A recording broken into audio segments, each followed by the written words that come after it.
اهلا بيكم في حلقه جديده في مطبخ فيري.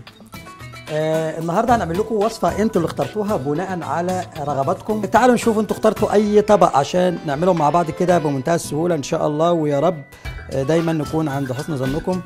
الله، ده انتوا مركزين جامد النهارده على الحمام المحشي بخلطه الرز. تعالوا نشوف هنعمله ازاي ومقاديره. اول حاجه انا عندي رز مغسول، وعندي بصل مفروم، وعندي كبد حمام متقطع مكعبات، وشويه من البهارات، وذره صغيره من الشطه، وشويه من الملح والفلفل، وقطعه من الزبده كده هناخدها ونحط عليه على طول البصل بتاعنا،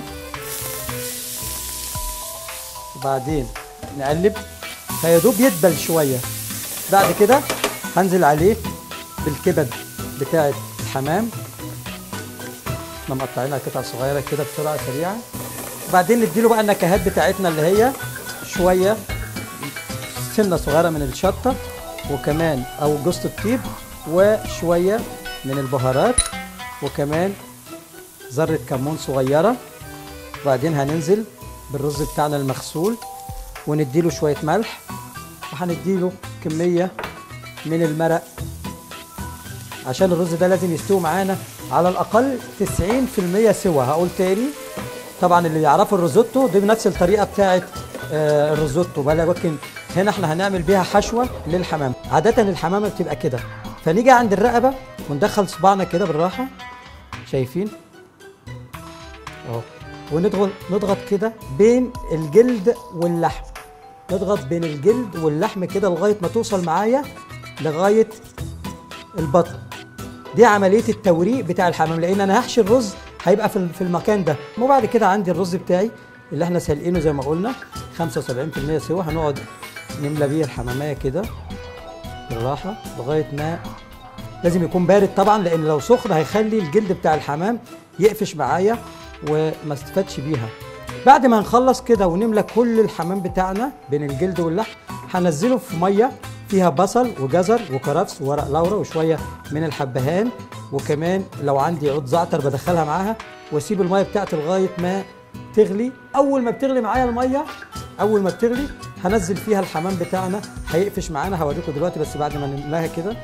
وبعدين هنيجي كده نملى رز برده من ناحيه البطن من هنا، عشان قبل ما نكتف الحمامه، شايفين، نملاها خالص كده. وبعدين نيجي نعمل ايه، نرفع دي كده ونجيب الرجل دي ندخلها جواها، وبعدين نجيب الرجل التانية دي ندخلها برضو جواها كده، وناخدها كده زي ما هي، نجيب الجناح ورا، نجيب الجناح التاني ورا، وندخلها في الميه اللي فيها بوكيه جرنيه وبتغلي معانا دي، ونسيبها لغايه ما تستوي.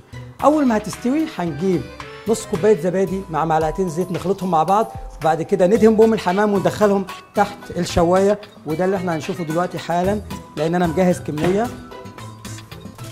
ده شكل الحمام بعد ما دخلناه الفرن تحت الشوايه، هنغرفه دلوقتي في الطبق.